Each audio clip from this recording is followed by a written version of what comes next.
हमने कल की क्लास में करंट डेंसिटी पढ़ लिया था, ठीक है?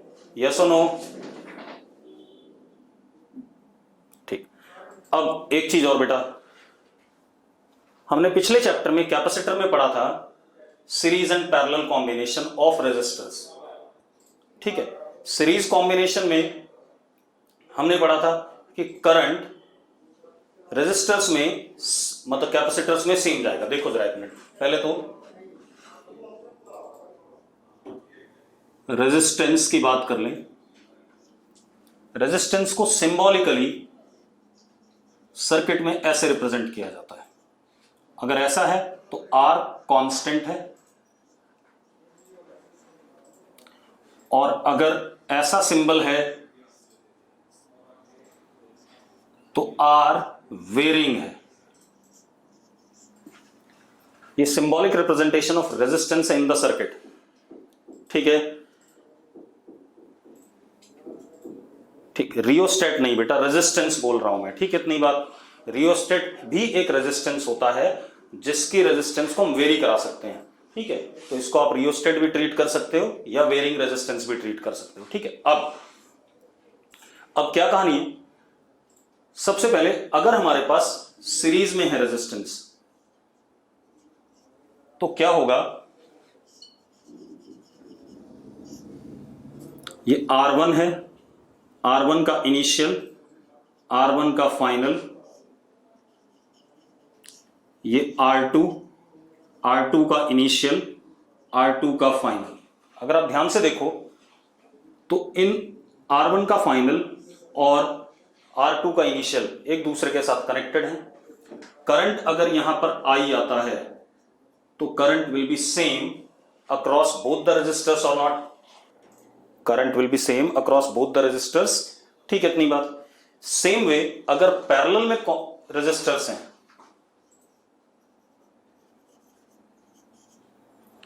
पैरेलल में हैं, तो हमारे पास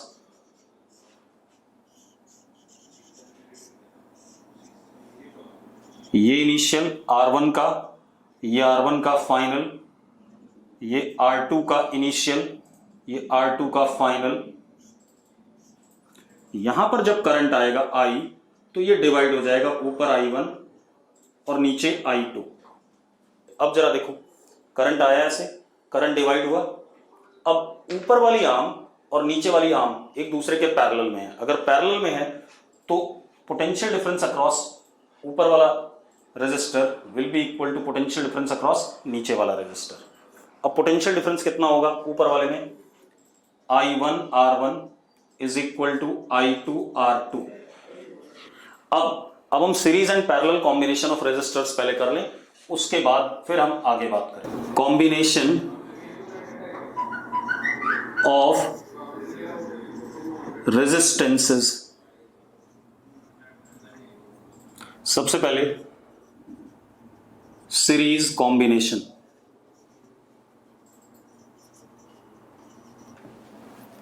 ठीक है, अब सीरीज कॉम्बिनेशन देखो बेटा आप लोग।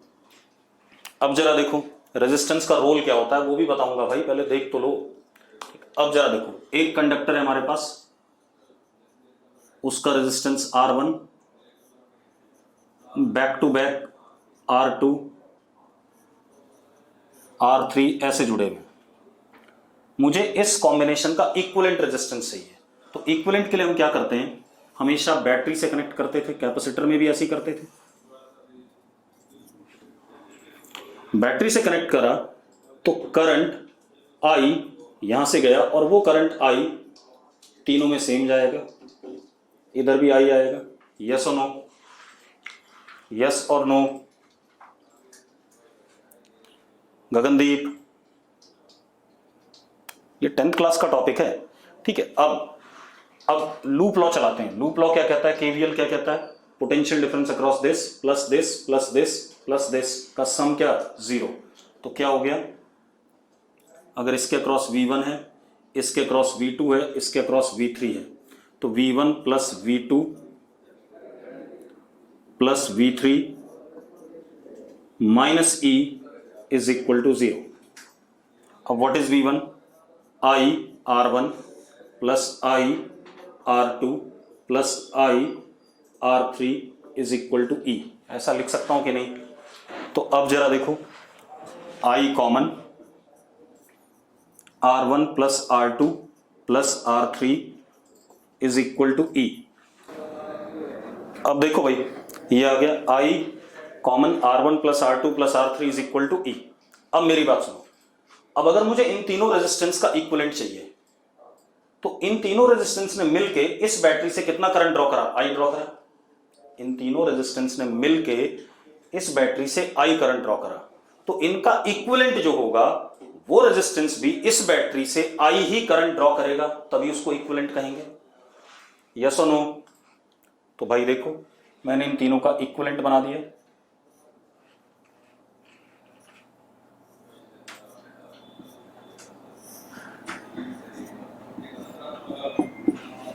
ये आ गया कि नहीं आ गया? अब जरा देखो, अब अगेन ये वोल्टेज V, लूप लॉ चलाते हैं, तो V minus E is equal to 0, तो V is equal to what? E। V कितना? I into R equivalent is equal to what? E। अब अगर मैं इस चीज को, E की वैल्यू को यहां रिप्लेस कर देता हूं, तो I से I कट जाएगा और R इक्वलेंट क्या आ जाएगा? R equivalent will be R1 plus R2 plus R3। और अगर मल्टीपल रेजिस्टेंसेज हैं तो मैं कह सकता हूं R इक्वलेंट इज, यहां लिख देते हैं, R equivalent is summation RI, I1 to infinity, या R इक्वलेंट अगर variable resistance integration DR proper limit के साथ। ठीक है, अब आते हैं हम पैरेलल कॉम्बिनेशन पे। पैरेलल कॉम्बिनेशन में देखो हमारे पास क्या है?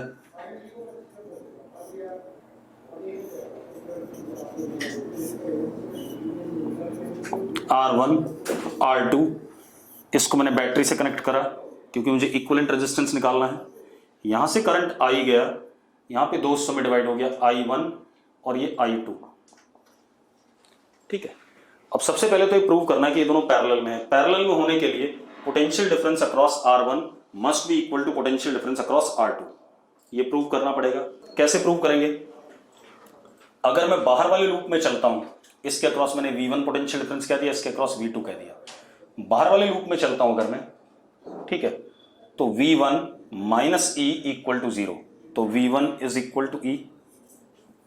और अगर मैं अंदर वाले में चलता हूं ऐसे, तो V2 minus E is equal to 0, तो V2 is also equal to ई।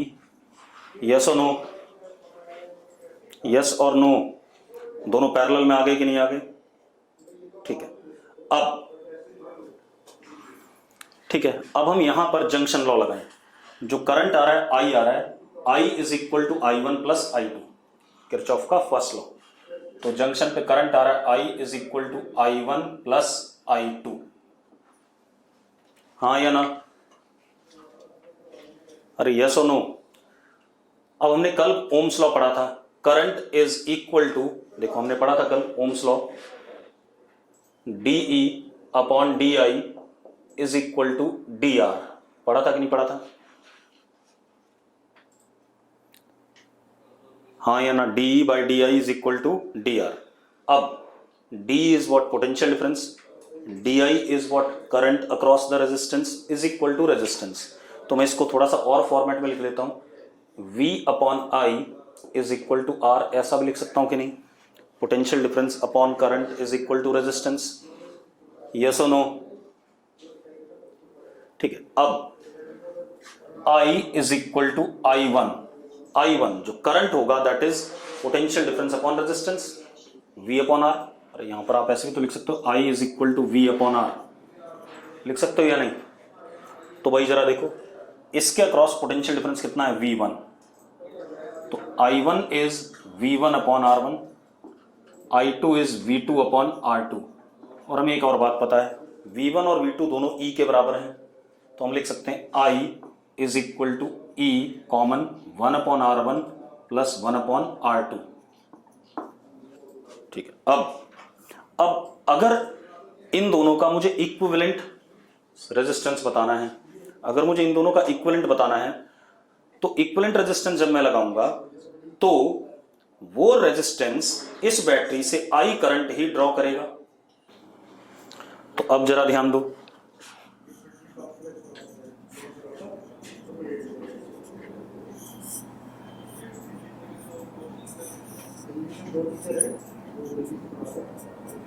ये आया। अब इसमें भी लूप लॉ चला दें तो V is equal to E, V minus E is equal to 0, तो V is equal to E. अब V कितना, I into R equivalent is equal to E, तो I is equal to E upon R equivalent. ये वाली value I की अगर मैं यहां डाल दूं तो E से E कट जाएगा and I will get what, 1 upon R equivalent is equal to 1 upon R1 plus 1 upon R2। ठीक है, तो फॉर्मूले पलट गए। जो कैपेसिटर में फॉर्मूला था सीरीज के लिए वो यहां पैरेलल के लिए हो गया, और जो कैपेसिटर में पैरेलल के लिए था वो रेजिस्टेंस में किसके लिए हो गया, सीरीज के लिए हो गया। यस और नो। अब एक और चीज, 1 अपॉन आर इक्विवेलेंट को अगर कई सारे रेजिस्टेंस हम लिख सकते हैं समीशन 1 अपॉन आर आई, या 1 upon R equivalent can be also written as integration 1 upon D R. अब हमने काफी सारी बातें पढ़ ली हैं, अब हम थोड़ा सा धीरे धीरे करके प्रॉब्लम्स की तरफ आएंगे। अब कुछ लोग बार बार पूछ रहे हैं what was use of resistance, क्या काम करता है, तो वही बता देता हूं। आपने कल ओम्स लॉ पढ़ा, ओम्स लॉ में आपने पढ़ा potential difference upon current is equal to D R, D I is equal to D V upon D R. ये आ रहा है कि नहीं आ रहा है? अब इससे क्या समझ में आ रहा है, इससे समझ में ये आ रहा है कि अगर रेजिस्टेंस ज्यादा होगी तो सेम पोटेंशियल डिफरेंस के लिए करंट कम हो जाएगा, हाँ या ना। अगर कंडक्टर के अक्रॉस पोटेंशियल डिफरेंस फिक्स है लेकिन रेजिस्टेंस ज्यादा है तो करंट क्या कर जाएगा, कम हो जाएगा कि नहीं। अब जरा देखो एक मिनट, अब हम क्या करेंगे, डिफरेंट टाइप के कंडक्टर्स लेंगे और उनके across current, current density, VD, electric field सब पढ़ेंगे। तो उसमें सबसे पहले ले रहा हूं मैं यूनिफॉर्म सिलिंड्रिकल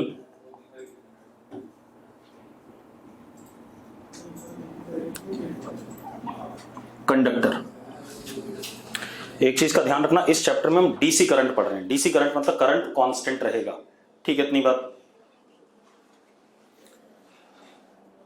करंट बेटा हर क्रॉस सेक्शन के अक्रॉस सेम होता है, कहीं कम ज्यादा नहीं होगा। करंट कोई ऐसी चीज नहीं है जो लूज कर जाएगा। तो जैसे पाइप में जब पानी फ्लो करता है तो हर क्रॉस सेक्शन पे वॉल्यूम पर सेकंड सेम रहता है, ठीक है। क्या चेंज होता है, स्पीड चेंज होता है according to area of cross section. तो वैसे ही करंट के साथ कहानी है। अब यूनिफॉर्म सिलिंड्रिकल कंडक्टर,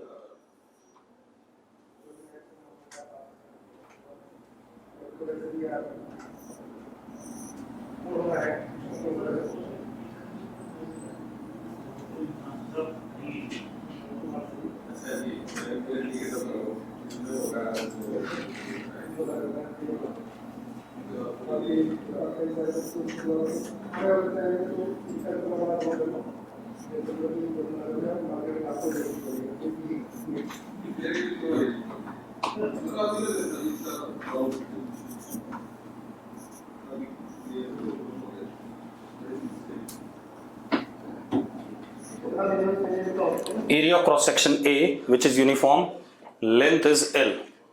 अब सुनो भाई, अब आप एक चीज देखो, सबसे पहले करंट गया बैटरी में और फिर करंट उतना ही बैटरी में वापस आएगा। ये तो रहेगा ही रहेगा। चार्ज बैटरी से जाता है from positive charge higher potential से लोअर पोटेंशियल एक्सटर्नल सर्किट में अपने आप जाता है, ठीक है, इतनी बात। और इंटरनल सर्किट में बैटरी के अंदर लोअर से हायर बैटरी वर्क करके लाती है। ये हमने पढ़ा हुआ पिछले चैप्टर में, यस और नो। अरे बैटरी का मैकेनिज्म पढ़ा था कि नहीं पढ़ा था? चलो अब मेरी बात सुनो। अब मुझे सबसे पहले इस कंडक्टर की रेजिस्टेंस निकालनी है। तो एक बात बताओ यार, अगर मैं कंडक्टर में x दूरी पर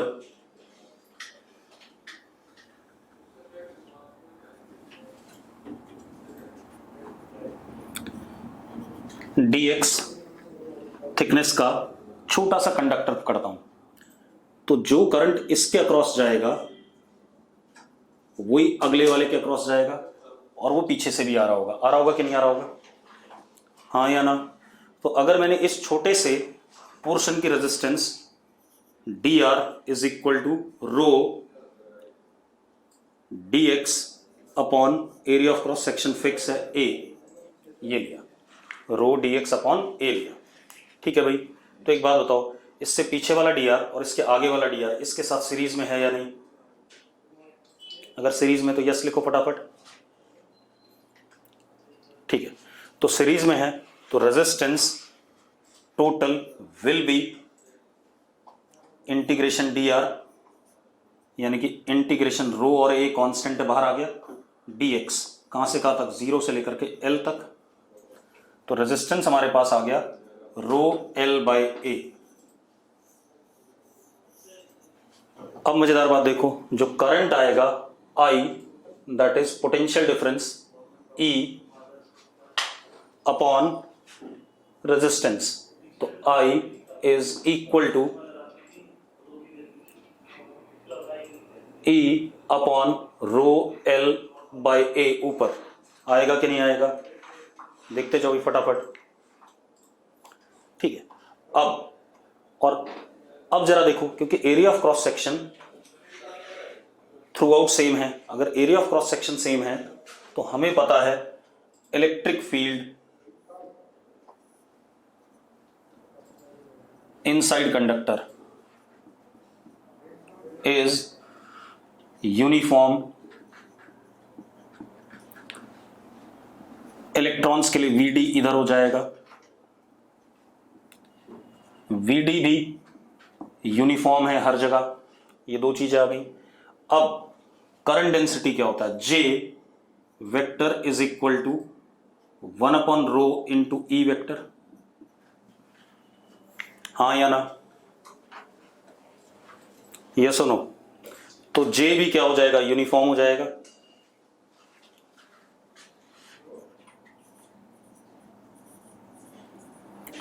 सबसे पहले हम इलेक्ट्रिक फील्ड निकाल लें। E का मैग्नीट्यूड होगा potential difference, E is what, dV upon dx, यही होता है, माइनस dV अपॉन dx, हाँ या ना, अरे यही होता है कि नहीं होता है। अब एक बात बताओ, अगर मैं पूरे कंडक्टर को लूं तो x की वैल्यू L है क्योंकि E यूनिफॉर्म है थ्रू आउट, और पोटेंशियल डिफरेंस कितना है, बैटरी का पोटेंशियल डिफरेंस या EMF, तो E is what, E by L लिखा जा सकता है कि नहीं। अब आप देखो, करंट डेंसिटी को हम ऐसे भी निकाल सकते हैं, यहां से आ भी रहा है, देखो current density is J is equal to I upon A, तो यहां से कितना आएगा, E अपॉन रो L, यहां से भी आ जाएगा 1 अपॉन रो, E की वैल्यू कितनी, E अपॉन L, यस और नो, यस और नो, ठीक है, ये कहानी हो गई। अब अगला देख लेते हैं, यूनिफॉर्म एन्युलर सिलेंडर,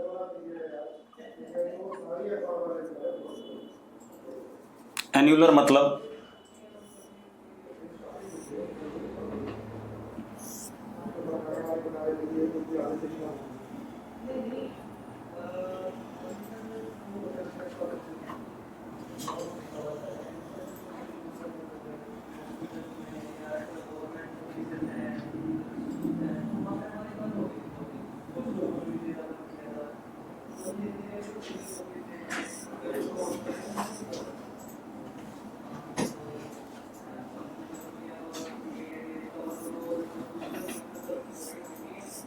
खोखला, यहां पर वैक्यूम, मतलब यहां तो करंट फ्लो नहीं कर सकता क्योंकि, और ये हिस्सा क्या है, कंडक्टर है।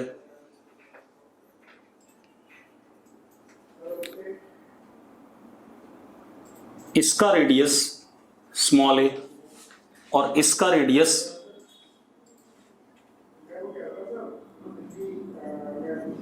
स्मॉल बी, बैटरी हमने ऐसे कनेक्ट कर दी,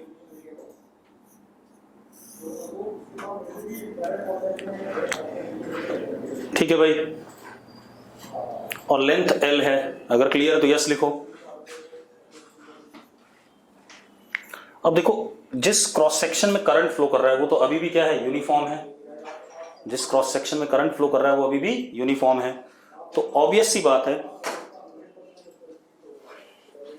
कि electric field vector is uniform inside conductor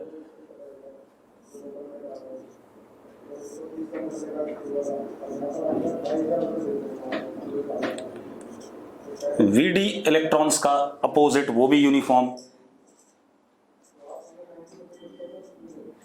ये आ गया। अब अपने पास हम इसका रेजिस्टेंस निकालते हैं बेटा।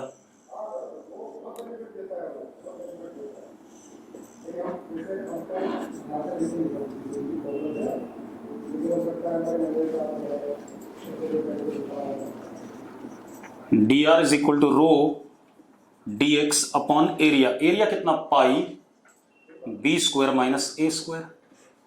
अब अगर मैं रेजिस्टेंस निकालना चाहूं तो आर, इसको इंटीग्रेट कर देंगे, rho L upon pi B square minus ए स्क्वायर आ जाएगा। ठीक है। अब जो करंट होगा I, that is potential difference upon resistance. तो I is equal to E upon rho L pi B square minus A square. Current density uniform होगी और that is I upon a, क्योंकि एरिया ऑफ क्रॉस सेक्शन हर जगह same है। तो कितना आ गया बेटा, ई अपॉन रो एल, हाँ या ना। और इलेक्ट्रिक फील्ड यहीं से J बराबर 1 upon row E by L होता है। इलेक्ट्रिक फील्ड अगर हम देखें तो मैग्नीट्यूड में कितना आ गया, E अपॉन एल आ गया। अब मजेदार बात देखो, ये तो हो गया एक चीज। एन्युलर सिलेंडर में ही अगर मैं बैटरी दूसरे तरीके से कनेक्ट करूं, दूसरे तरीके से मतलब देखो जरा डायग्राम बदल रहा हूं मैं। अंदर वाले सरफेस को हायर पोटेंशियल से कनेक्ट करा और बाहर वाले को लोअर से, ई, ये कहानी। ठीक है भाई, ऐसे कनेक्ट करा। अब मजेदार बात देखो, ये इसका एक टॉप व्यू भी ले लेते हैं, एक और डायग्राम ले लेते हैं इसका। मतलब ये वैक्यूम है, ये कंडक्टर है। अब मजेदार बात देखो, करंट अब इस हिस्से में ऐसे फ्लो करेगा। कैसे, मैं बना देता हूं डायग्राम।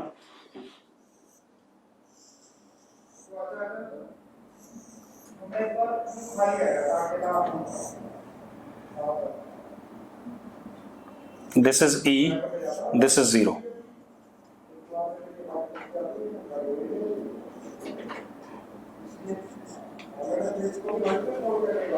नाउ अब जरा देखो, हायर से लोअर की तरफ करंट फ्लो करेगा।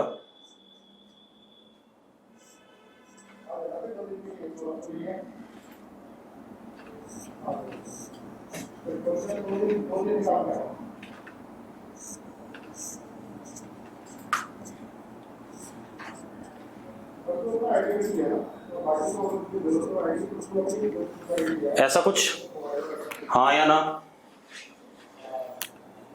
मतलब करंट का डायरेक्शन कैसा होगा फ्लो का, करंट फ्लोज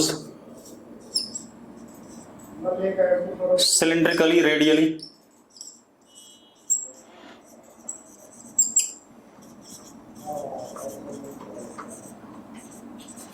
यस और नो, सिलिंड्रिकली रेडियली, पक्की बात है। ऐसे सारे के सारे हमने करे हुए हैं। कहां करे हैं, कंडक्शन में करें भाई, याद आया। ऐसे सारे अरेंजमेंट हमने कंडक्शन में करें कि नहीं करें, और फॉर्मूला भी सेम आ रहा है, कुछ अलग नहीं आ रहा है। ठीक है, इतनी बात। अब जरा देखो, अब जब करंट ऐसे फ्लो करेगा तो यहां पर एक सिलिंड्रिकल शेल बनेगा।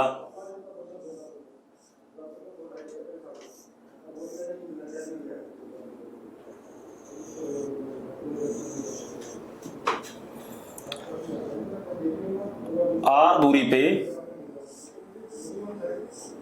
डी आर थिकनेस का, रेडियस आर और डी आर थिकनेस का। क्लियर इतनी बात। तो अब जरा देखो, अब जो करंट फ्लो कर रहा है, जो इस वाले के अक्रॉस फ्लो करेगा वही इसके आगे वाले के अक्रॉस, इसके पीछे वाले के अक्रॉस है। मतलब dr is equal to rho L. L is what? This thing, which is dr upon area. Area कौन सा? ये कर्व सरफेस एरिया, हाँ या ना? अरे यहां देखो ना यार, इसमें भी डायग्राम बना, ये सिलेंड्रिकल शेल है,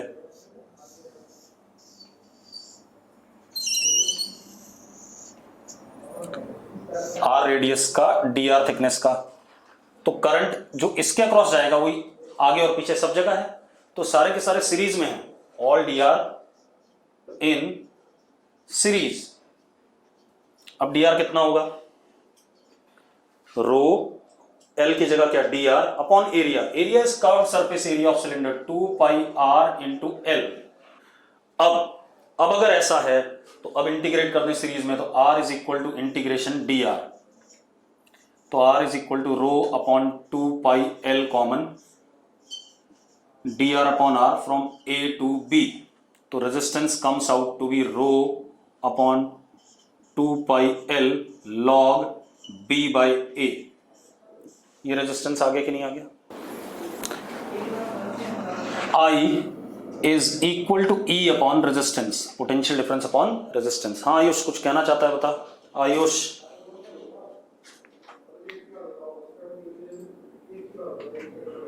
डी आर को एल लिखेंगे, क्यों लिखेंगे डी आर को एल? अरे कैसा आदमी है, ले बड़ा अजीबोगरीब है। रुक जा, 1 मिनट बता रहा हूं तुझे, रुक जा रुक जा रुक जा रुक जा रुक जा भाई। यहां देख, ये सिलेंडर है, करंट ऐसे फ्लो कर रहा है, ऐसे फ्लो कर रहा है, तो डी आर तो ये हुआ ना, और एरिया कौन सा हुआ? इसके अक्रॉस करंट फ्लो कर रहा है, ये वाला एरिया कितना? 2 pi R into L, radial flow कर रहा है। अदिति को समझ नहीं आया, आयुष को समझ में आ गया, चलो आयुष तो बच गया। अदिति लड़की, ऐसे ऐसे बहुत सारे सिलेंडर हैं, इसके आगे भी एक है, उसके आगे भी एक है, ऐसे ऐसे खूब सारे सिलेंडर बन के मोटा सा सिलेंडर बन गया। अब करंट ऐसे फ्लो कर रहा है, ये डी आर है।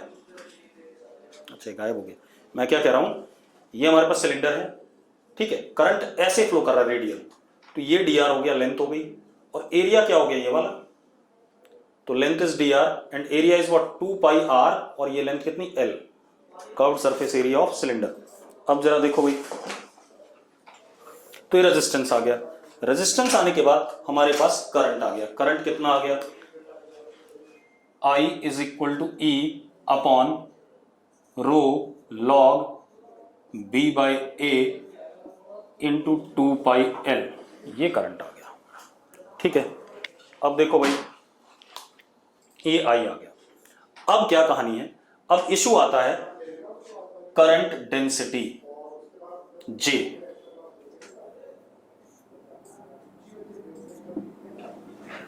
अब मेरी बात ध्यान सुनो, मैं एक और डायग्राम बना रहा हूं।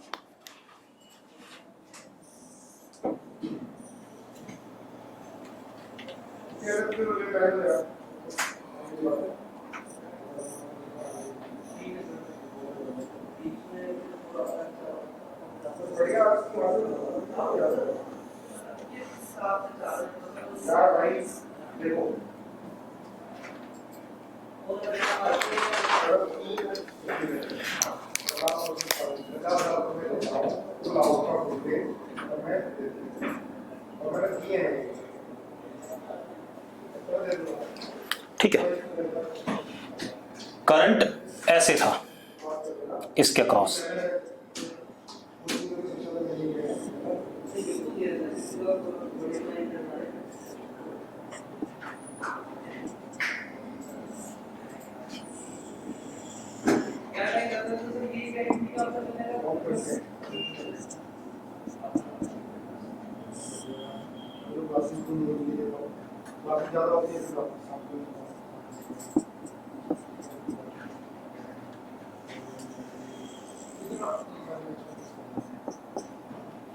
ऐसे करंट था रेडियली।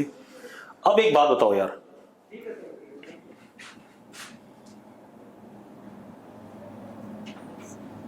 चलो मैंने ए और बी वाला नहीं दिखाया, मैंने बीच में कहीं पर आर पे दिखाया। एक बात बताओ, जैसे जैसे स्मॉल आर चेंज होगा अगले क्रॉस सेक्शन पे जाएंगे, अगले क्रॉस सेक्शन पे जाएंगे। तो जो सिलेंडर का कर्व्ड सरफेस एरिया है, ये देखो, ये सिलेंडर था,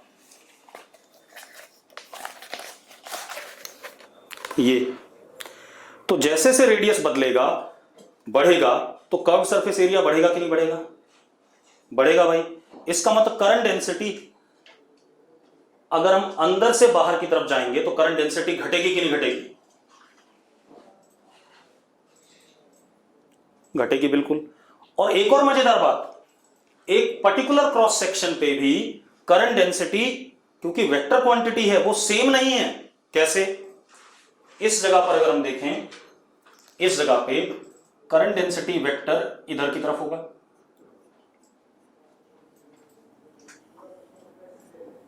इस जगह पे इधर की तरफ होगा, इस जगह पे इधर की तरफ होगा। भले ही मैग्नीट्यूड सेम हो जाए पर्टिकुलर क्रॉस सेक्शन पे, क्या डायरेक्शन करंट डेंसिटी का सेम है हर जगह एक पर्टिकुलर क्रॉस सेक्शन पे?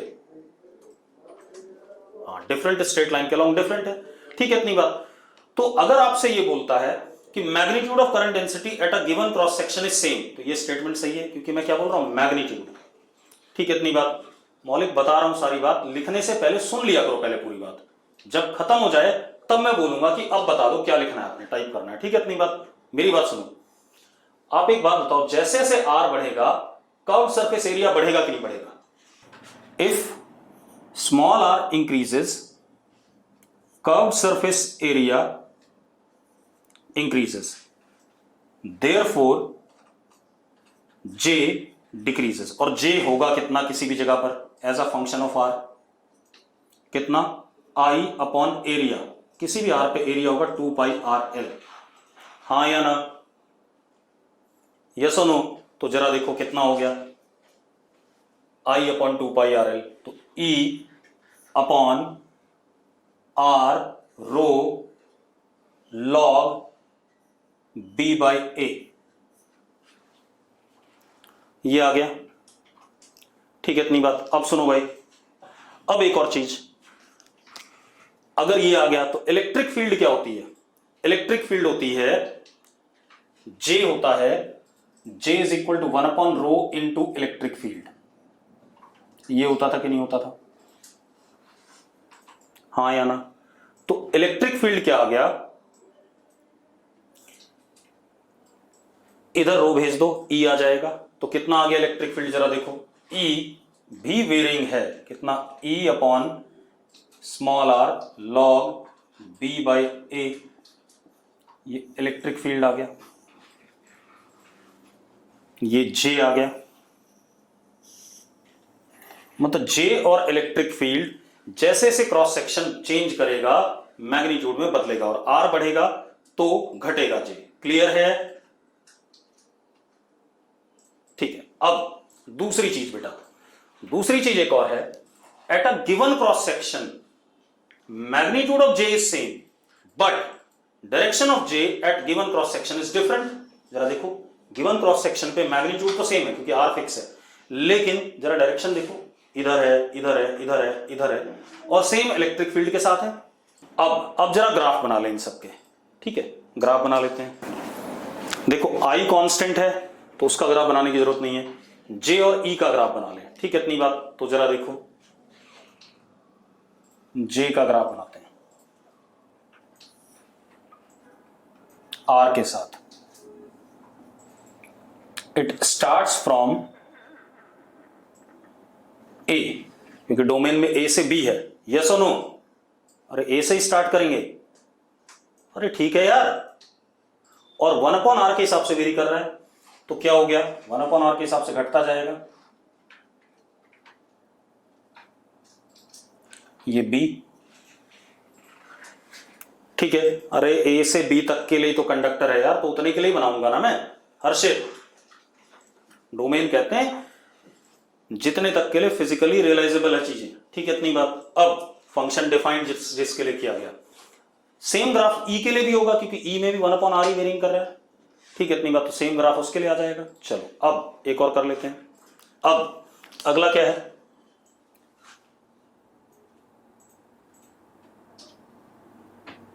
Spherical conductor.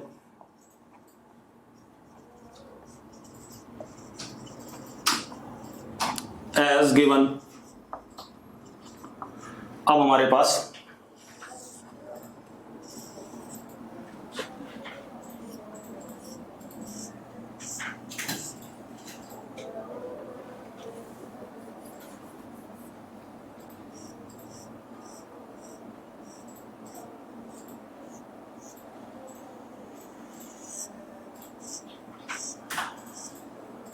ये स्फेरिकल कंडक्टर बना रहा हूं, अंदर से थोड़ा सा हॉलो,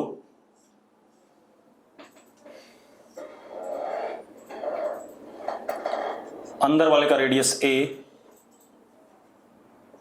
बाहर वाले का रेडियस बी। क्लियर है भाई? ये वैक्यूम है और ये हिस्सा कंडक्टर है।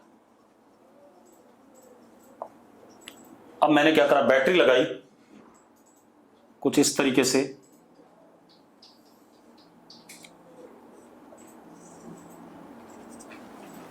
अंदर क्या कहते हैं, अंदर हायर पोटेंशियल और बाहर लोअर पोटेंशियल। ठीक है, इतनी बात। अब देखो भाई, ये आ गया। अब जो करंट फ्लो करेगा, अब जो करंट फ्लो करेगा वो रेडियली फ्लो करेगा कि नहीं करेगा, पहले बता दो मुझे। हाँ, तो करंट फ्लोज रेडियली।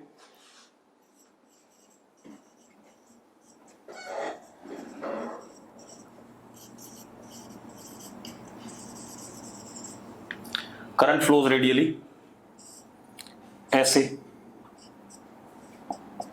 अब आर डिस्टेंस पे मैंने एक स्फेरिकल शेल ले लिया डी आर थिकनेस का।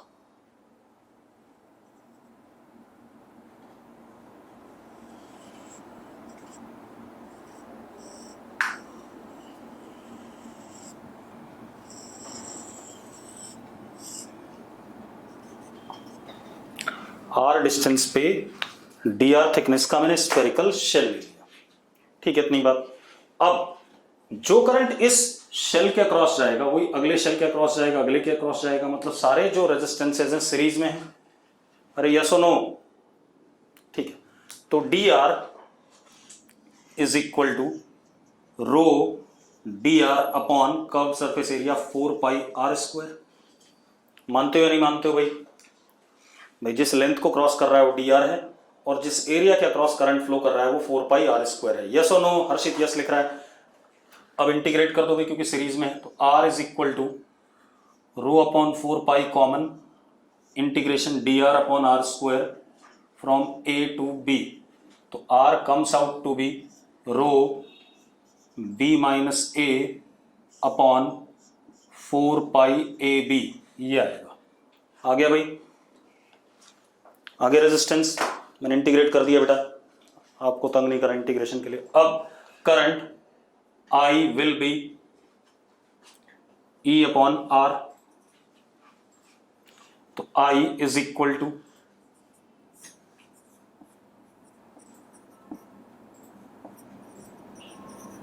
ये आ गया। आगे करंट, अब करंट आ गया बेटा। अब मजेदार बात देखो, अब एक और चीज, अगर हम करंट डेंसिटी और इलेक्ट्रिक फील्ड की बात करें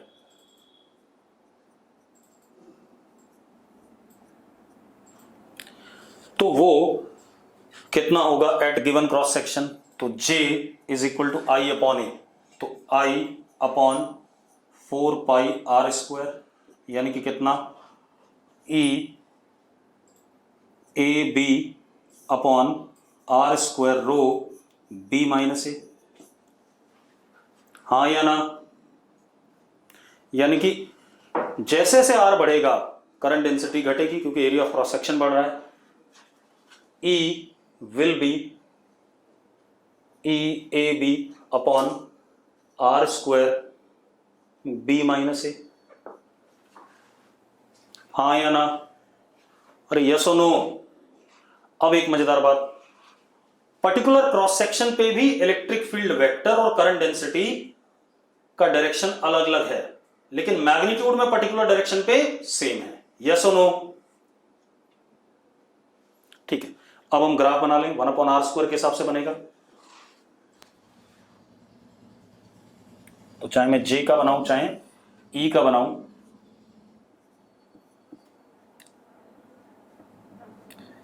ए से बी के लिए बनाएंगे, ये बन जाएगा 1/r² का वेरिएशन। क्लियर है? आज लेक्चर को यही रोकेंगे भाई, ठीक है।